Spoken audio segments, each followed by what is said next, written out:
first I thought you and the others were gods. Then I realized you were just men. Don't mind me. Just try to look chivalrous. The place wasn't meant for you. I always felt this place was missing a real villain. Hence my humble contribution. Doesn't look like anything to me.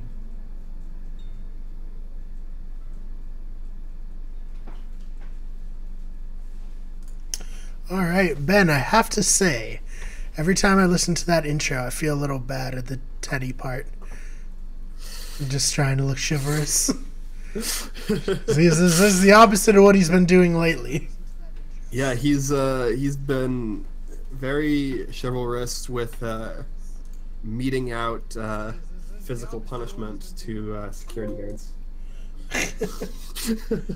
No doubt, no doubt.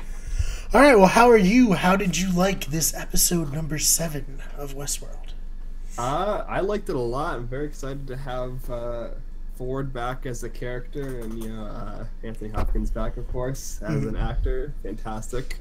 I was very excited. I have a lot of plot wrapping up, sort of, a lot of answers, and then a lot more questions, and some cool fighting scenes. The Maven William fighting scene was really great. So, yeah, I enjoyed the episode. In fact, I watched it and I was like, oh, that was good. I can't imagine anybody not liking it. But then you told me that there's some people you know in your life who don't like it. So let's talk about the episode a little bit and try to get to the bottom of why they don't like it.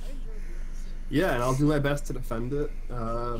There are definitely, issues with the whole QA people have stormtrooper accuracy, but I think for the most part, a lot of the complaints are a little nitpicky, so we can get into that.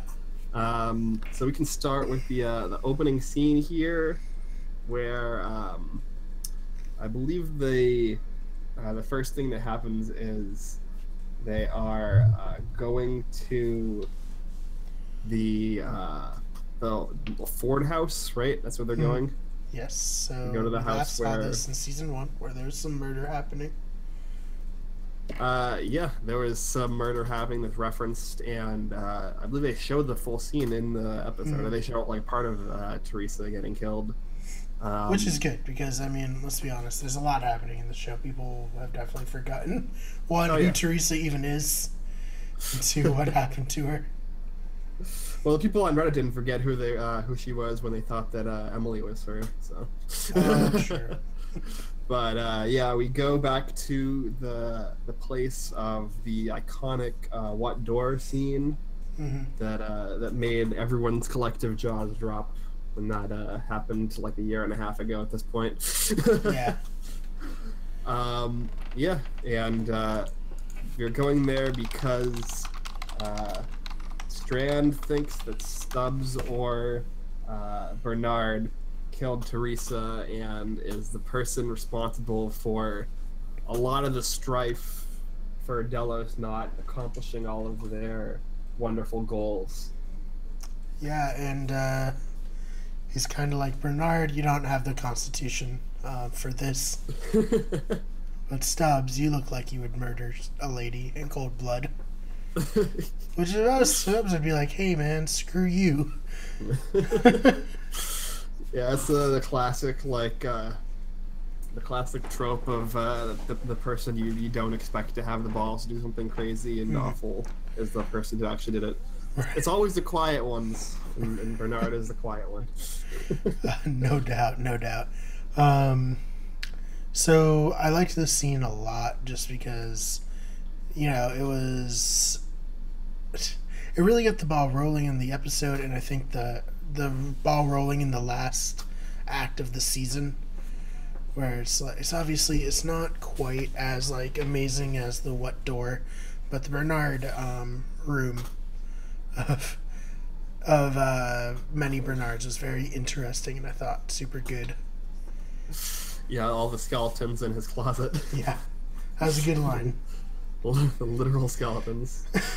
Yeah, no, Yeah, I agree. I think that a lot of the tension is kind of like ramping up, and the stakes feel a lot higher now. Like, usually you don't start threatening people and trying to expose murders unless you're kind of in a dire situation. It seems like the Delos operatives are kind of panicking a little bit after Dolores successfully has stolen back her father in a scene that we'll see later. Some of him.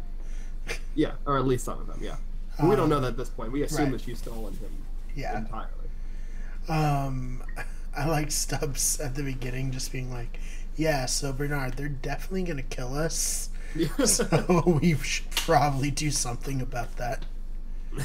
And then, cut to immediately they're like trying to leave and they're like, oh, nope, you're coming with me, bucko. Yep. Oh, man. Yeah, so I believe this is when, because like there was speculation before about whether Charlotte knew that Bernard is a host. Yes. But this seemed to be when she realized for the first time, because this leads into her interrogating him, hooked up to the like debugging system they have. Where if she had known that previously, you'd think that she would have gone immediately to that instead of having to pull off this like this showdown in Ford's house. Right. I think you're right. I think they did a good job with playing with the information they gave us, and it's like we didn't know when she was going to find out. But I do believe this was part of the teaser for the season, right? Yeah. So we knew she was going to find out. Yeah. We just didn't know when. So the whole time it was like, does she know? Is she like, has she always know what's happening? So I liked that quite a bit. Yeah, because I mean, the preview never really showed her reaction to that. They just kind of showed her walking into the room. So, like, there's not really like any kind of extrapolation you could have made ahead of time about whether she knew beforehand or not. But yeah, and there's also like we haven't really talked about it much since the early episodes, but there is still this looming question that there are these weird loop-like things that Bernard is encountering in this timeline. Where Bernard like knows what Strand is going to say, and he sees the same host getting murdered more than once, and like that might just be at this point like a play on Bernard being kind of unstuck in time and very confused and like broken after him like shooting himself. But maybe there is still something more to that. Yeah, it's hard to say, especially. I guess it could have been he was reliving his story from when he's closing his eyes in this episode, right, all the way up to present. I don't know. It's hard to say right now. I guess we don't have enough information to speculate fully on it. Yeah, everything is a flashback within a flashback.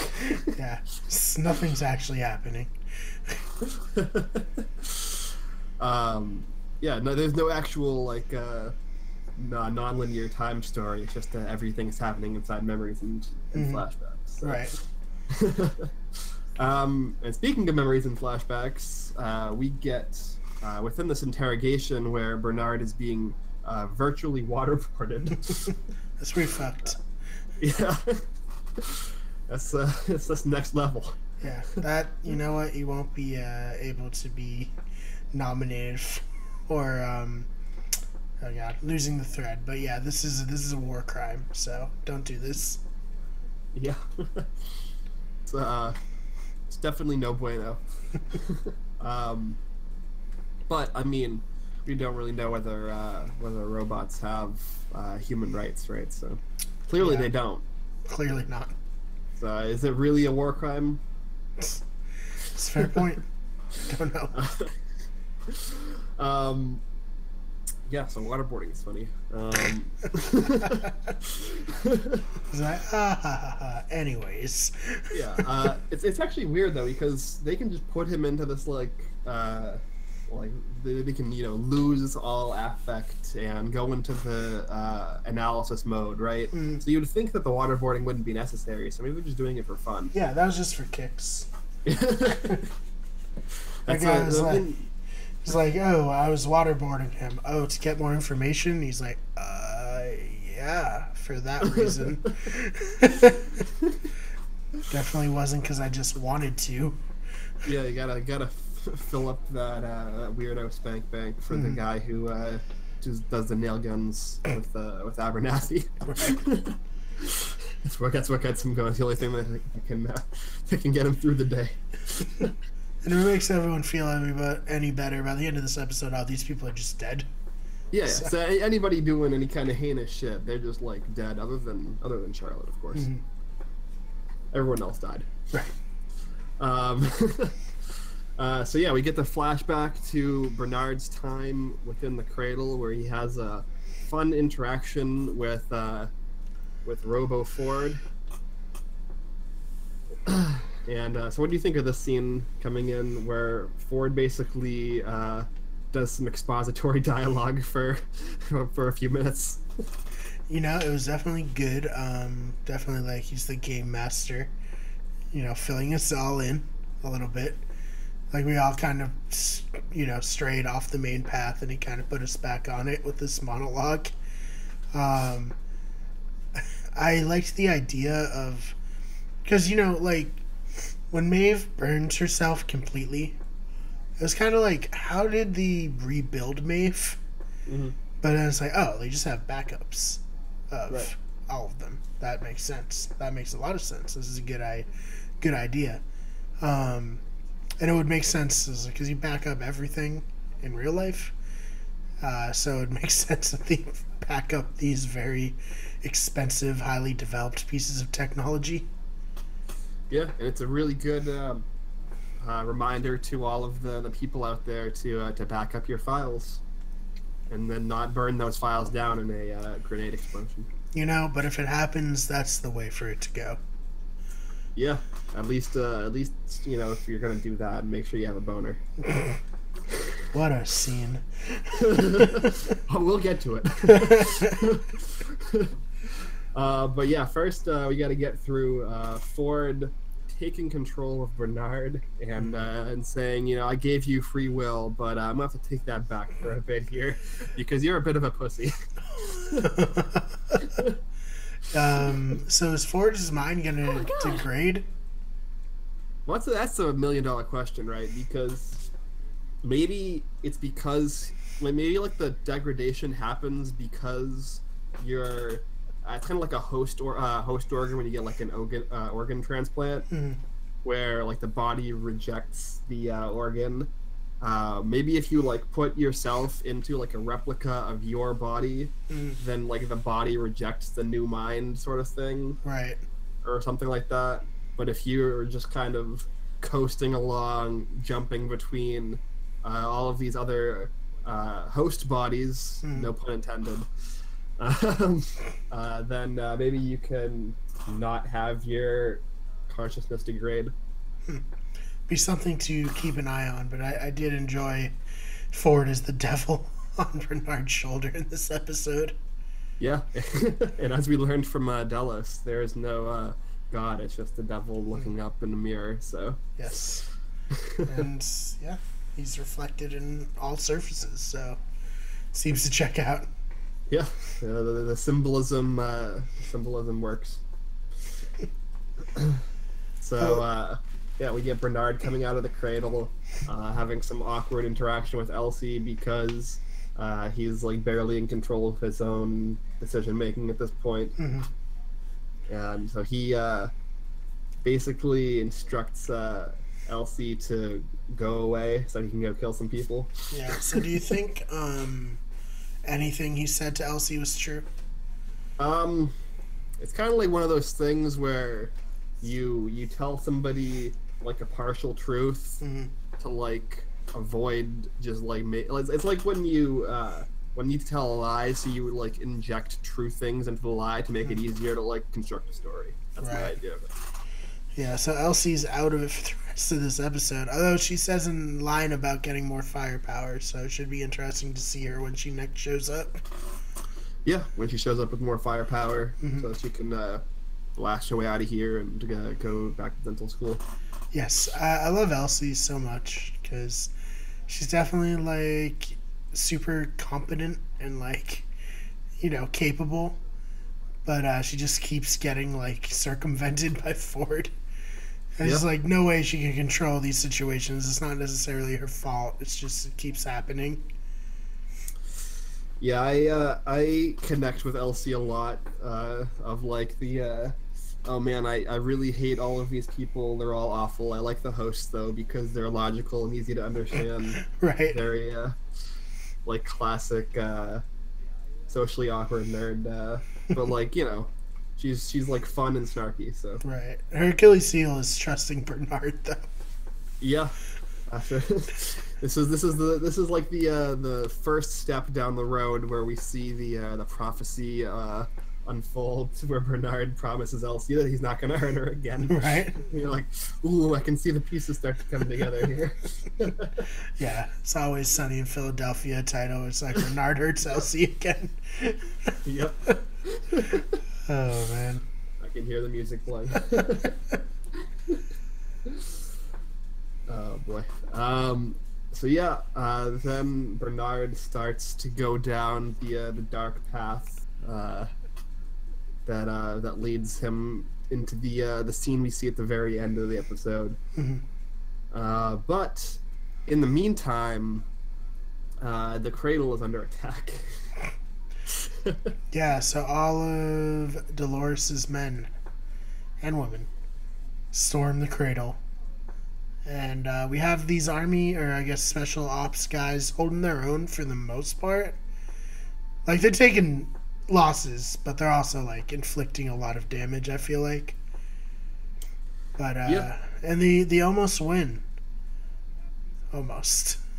Almost, until, Coughlin gets his face beat in by Teddy. I don't know, have you watched The Punisher on Netflix? No, I haven't. Really good show, really gory, and for a moment there, I thought we were getting to the point of going that gory. Yeah, a lot of it was actually implied. Yeah, which is better, honestly. Yeah. I don't need to see that again. But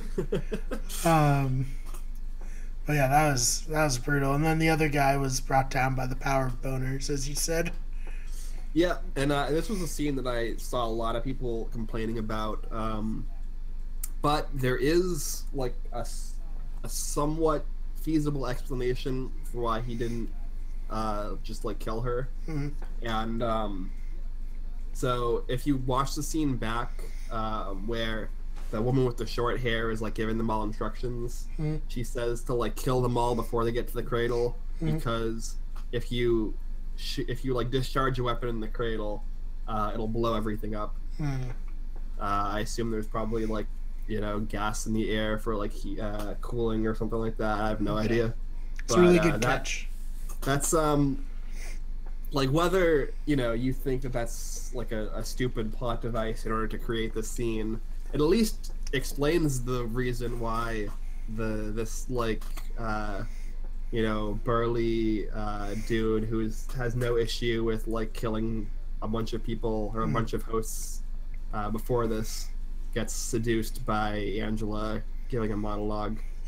What you have to understand is Angela's very good looking, so yeah. Because what could he have done, honestly? I mean, she was able to seduce one of the richest men in the world. So this chump has another thing coming. Yeah. Yeah. So well, we kind of skipped over though. We have before Coughlin gets his face smushed into a pulp. Mm-hmm. He I believe he's the one who kills Clementine, right? Was it Coughlin who kills Clementine? I thought it was the other guy, but it could have been Coughlin.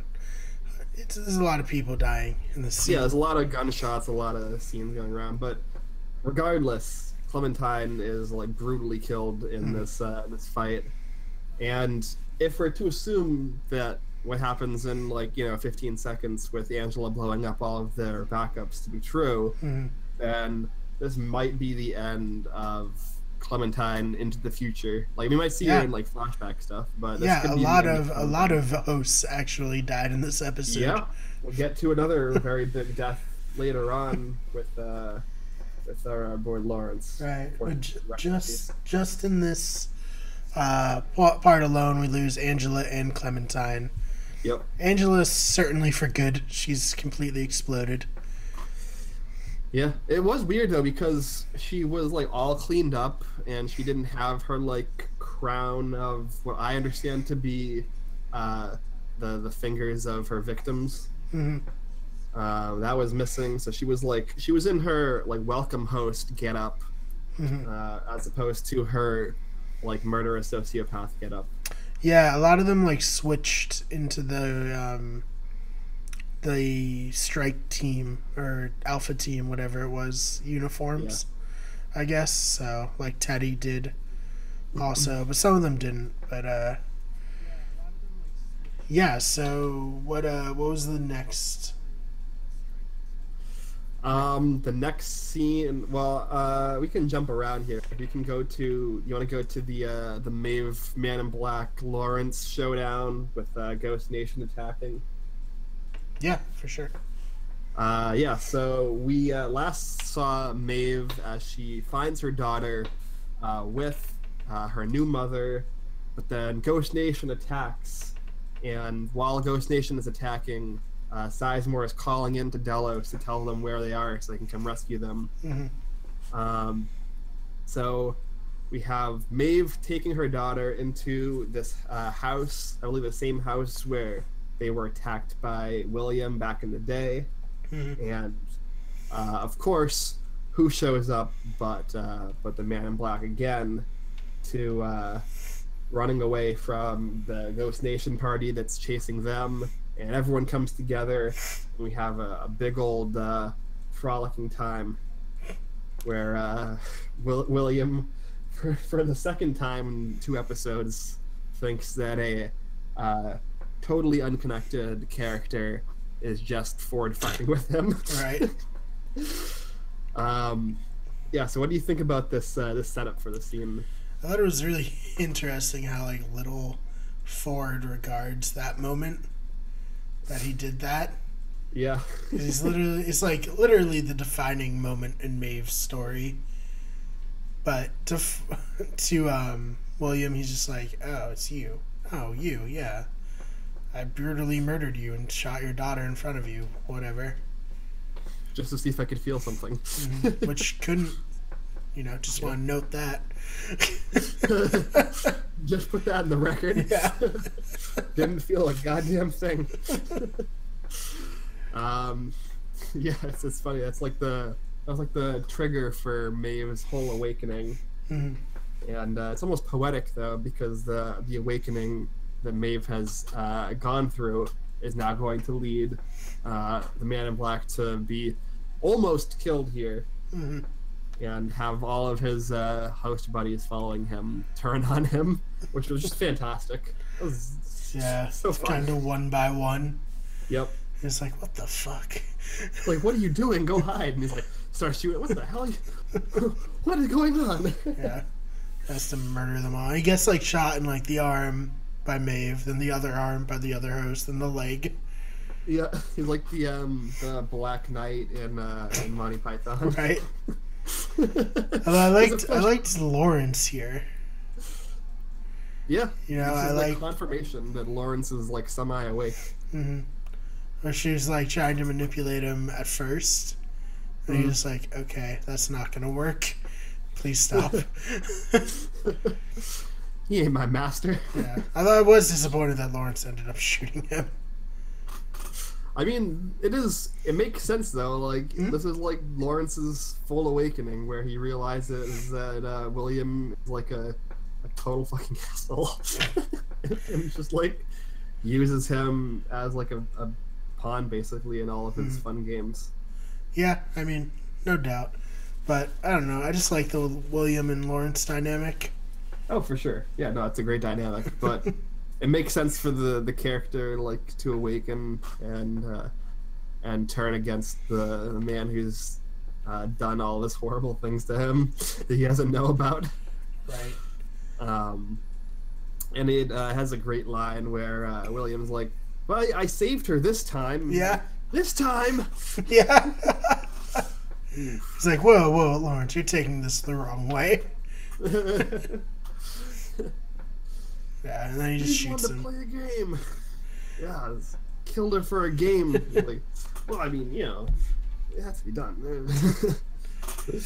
And then Lawrence is about to give the final shot, and I'm honestly like, wow, sees episode 7's not fucking around. Yeah. And then, of course, we get bailed out. Yeah, we got bailed out by the Dallas QA operatives, whatever they're called, coming in to quote-unquote save the day. And yeah, they except they fuck up and shoot Maeve. Well, I mean, they don't totally kill her, and at least Sizemore has enough loyalty to stop them from killing her. Right. He didn't have enough loyalty to, like, not call in his backup, but he had enough loyalty to protect her after he nearly caused her death. Yeah. So, Lawrence, are we calling it for Lawrence? It sure seems like it. At least with, like, you know, William and Maeve, they, like, made an effort to show us that neither of them were dead. They did not give us the courtesy of that with Lawrence, so I have to assume that he would be dead. Yeah. Damn. Which is too bad. Yeah. A great character. I love that guy. They just take away all of the fun, exciting characters, and they leave you with like an empty feeling in your stomach. Yeah, because we were saying that, I was like, wow, we just lost William. We're gonna lose Maeve now. This is some shit. Yeah, they didn't go full Game of Thrones though. They went like half Game of Thrones. Right. They kill off 3 like somewhat, you know, like secondary major characters. It's like Game of Thrones now. Yeah. How dare you? Oh man. No Game of Thrones spoilers, but you know, 2 of my favorite characters have gotten killed off in the last couple of seasons, Brian. So, all right, fair enough. just saying. I know. I don't want to spoil anything. Yeah, no Game of Thrones. I mean, this we didn't come into the same. So yeah. All right. So, what happens next? So next they take Maeve back to the Mesa, I believe, and we kick back to the horde that Dolores is kind of commanding, coming in on Stubbs and Charlotte, where they have Abernathy pinned to the chair and they weren't able to get the files out of him. And Dolores comes in and she's taking control of the situation. Right. Yeah, so I've seen a lot of people say that, or there was an article I think that I was reading where the author was saying that they didn't think that Charlotte's behavior in this scene was rational at all for like any person, and that she was just like acting like a total dickhead to Dolores when Dolores has like full control of the situation and has a gun to her head. So I'm kind of curious to get your opinion on that. I mean, I don't think it was that's kind of how Charlotte always acts. Yeah, that's kind of what I said in response to that, was that like that's just Charlotte's character. She's just like unabashedly kind of a douchebag. And she's not like going to change her personality because of the situation she's in. She's not the kind of person to get intimidated or like feel like she can be threatened, or like even if she is in a dire situation, she's the person who's gonna like kind of like laugh it off and say like, oh, you can't do anything to me, like I'm above this. Like she's almost like an elitist, but like in like the most like unfortunate way, I guess. I don't know. Right. I mean, she's shown this type of behavior like the entire time she's been on the show. Yeah, I mean, one of her introduction scenes was like her just just like naked talking to Ford like after she just like had an orgy with a bunch of hosts. Yeah, She it was doesn't like give a fuck. ultimate power move. Yeah. Like saying that her being an asshole to Dolores out of character is totally ridiculous to me. Right, and to anyone listening, those are fireworks from my end. You're not getting shot at. Oh my god. Just so anyone knows. I know people get worried sometimes when there's like sirens in the background and stuff, and they're like, is that me or is that in the podcast I'm listening to? I can definitively say that, as is tradition, on the 6th of June, people are launching fireworks. Yeah. I think it's the Remembrance Day for like Argentina or something. Right, Sure. that's definitely it. Yeah, you got some Argentinian neighbors, maybe. Oh, man. But yeah, so I don't have a problem with the way Charlotte acted. I did like after she almost gets everything cut off with the bone saw. She has like a moment where she's like, okay, that was real. That was out of my control, but we're good now. Yeah, but she didn't break. She didn't. Right. She never gave up the secret sauce. No. Because we have the confirmation for sure that the encryption key that Abernathy is containing is for presumably this like quote unquote weapon in the Valley Beyond that everyone seems to want super badly. Right. And we have like a feeling that weapon might have to do with kind of Delis's plan here to turn humans into hosts.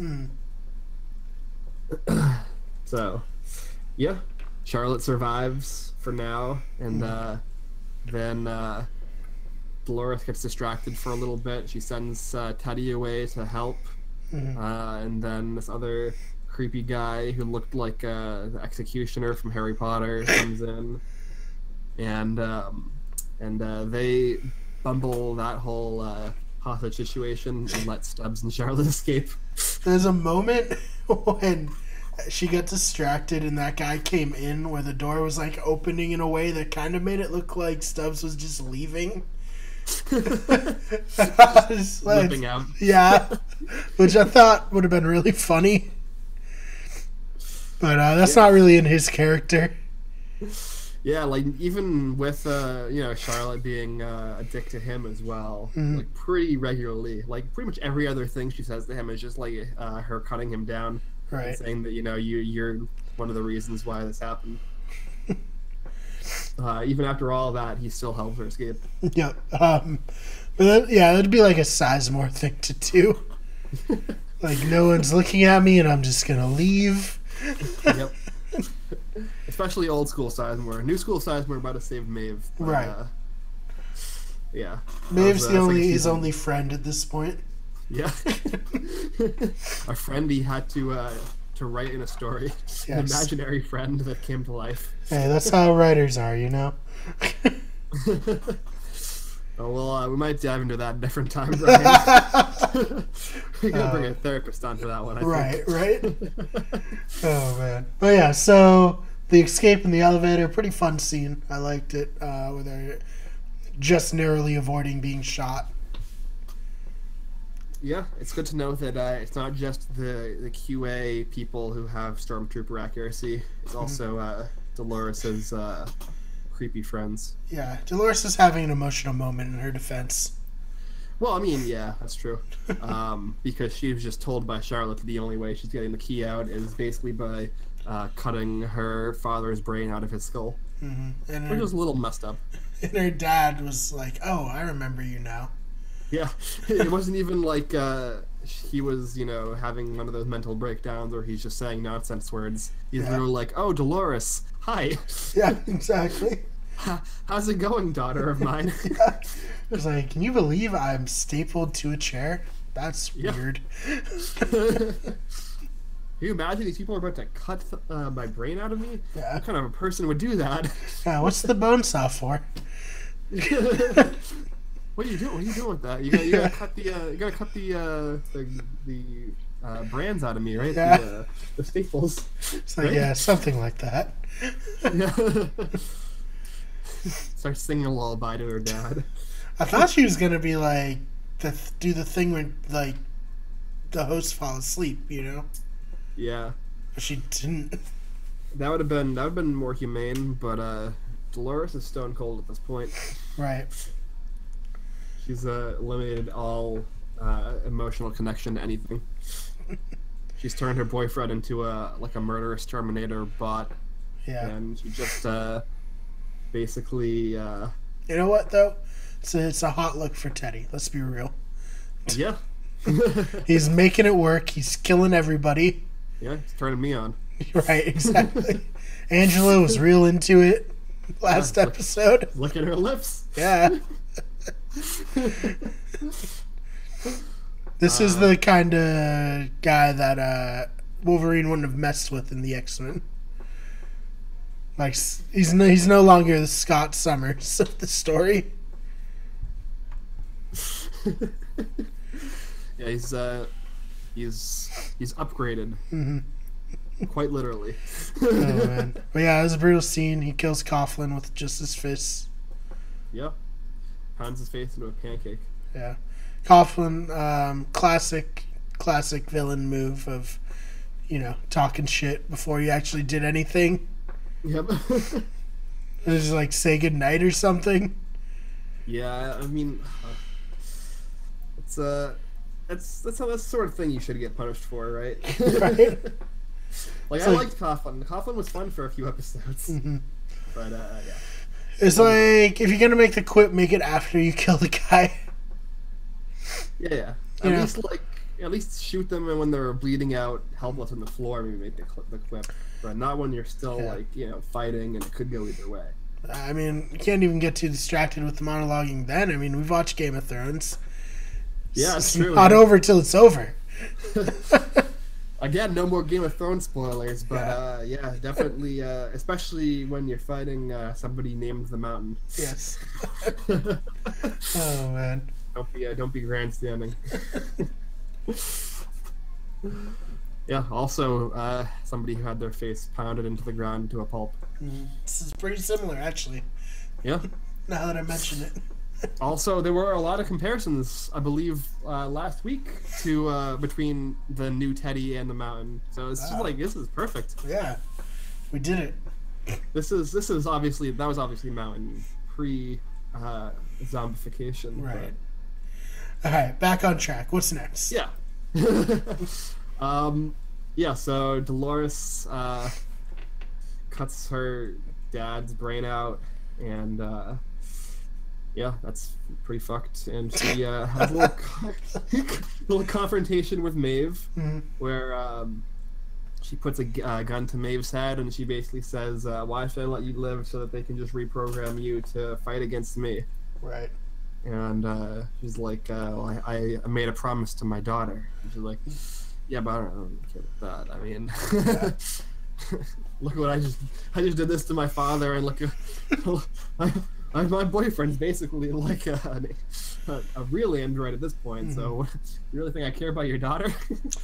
Yeah, and Maeve's like, man, if I weren't in tremendous amount of pain right now, I would definitely tell all of you what to do. Yeah. Like, Maeve, I love you, but what makes you better than Dolores here? You also make hosts do your bidding by manipulating them. Yeah, but hers is for noble reasons or something. Something. Yeah. So yeah, Maeve says, please don't kill me. I want to help my daughter. And Dolores says, alright, whatever. Save a bullet. She's like, listen, you're definitely going to die if you just leave you, so, good luck, I guess. And we see Sizemore kind of lurking in the corners, like the rat that he is, waiting to come out and hopefully help Maeve. I can't really get on him in this moment, though.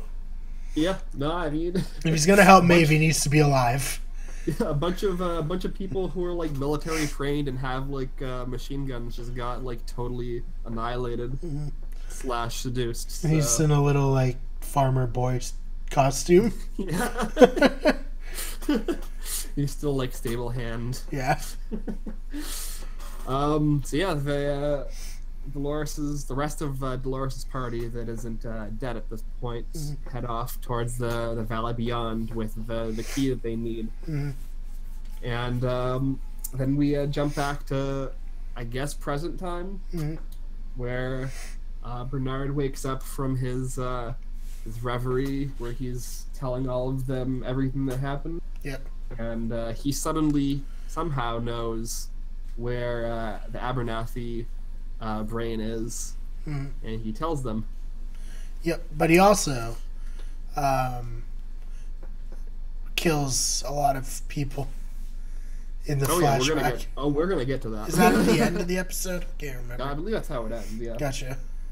I think so. Maybe it cuts from that into the. I have to rewatch the episode. I think. Yeah. I think you've seen it more recently than I do, so I trust you. I know, but then I shot an update and edited it, and now everything's out of my head. Either way, so there's the scene where they find out where Abernathy is. So the scene where Ford like fully takes control of Bernard, and he's like, "Pick up the gun." Yes. There's also a comparison I saw. Somebody I know compared this to Professor Quirrell and Voldemort, where Professor Quirrell is kind of a total like pushover pussy, and he has just like an evil person like telling him what to do and do all these awful things in the back of his head. Yeah, and so we get the scene where we've been teased it in several episodes. Yeah. It's just Bernard just blank face mowing people down. And Ford. Yeah, together, hand in hand. That was really well shot too. Like the whole like lighting, like their faces lighting up with presumably like the muzzle flashes or whatever, or just like the way that they lit that scene is just so cool. Yeah, it's a good scene. Really cool. And then Bernard sends all the hosts somewhere. Yeah, presumably to the place where they get flooded out. Man, Ford is gonna be upset. Well, we don't actually know at all what Ford's priorities or like plan or game is. Right. And this is like 3 episodes left, so we're really heading towards the end game here, where we kind of see what Ford wants from the hosts, what he wants to happen to Delos other than just like them all to be dead, what he wants Dolores to do, what he wants William to do. There's a lot of questions, and it all seems to be coming to this place that we saw in the flashback with the drilling happening and the place that the flood ends up happening. So right into the valley beyond, Brian. I can't wait. But next episode feels like we might have to wait. Yeah. It's going to be one of those things that shows do that are kind of annoying, where it's like, hey, isn't the momentum great? Cool. Detour for an episode. Yeah, this is like the Ab Aeterno or Across the Sea, if we're going to make a Lost comparison. Yep. Where it's just kind of a standalone bottle episode that tells the backstory of a tertiary character. Yeah, or if you're a Walking Dead fan, this is the 2-hour Morgan flashback episode. Yep. That killed all the momentum of probably the show, now that we have some distance. Some hindsight. Yeah. So hopefully that doesn't happen, but there is a lot of, like, the Ghost Nation story is probably the most, like, mysterious at this point. Like, at least all the other things we have, like, bits and pieces, we just don't know how the puzzle fits together. With Ghost Nation, it seems like even, like, the pieces have pieces. Right. So, it'll be good to get some clarity around, I believe his name is Akecheta, who's, like, the main Ghost Nation guy that we see all the time. Right. He was with Angela when they seduced Logan in the flashback. Yep. A lot of seducing. Angela is like 10 out of 10 seductress. Yes. Seduceress. Seduceress. All right. So, did you find any weird theories this week?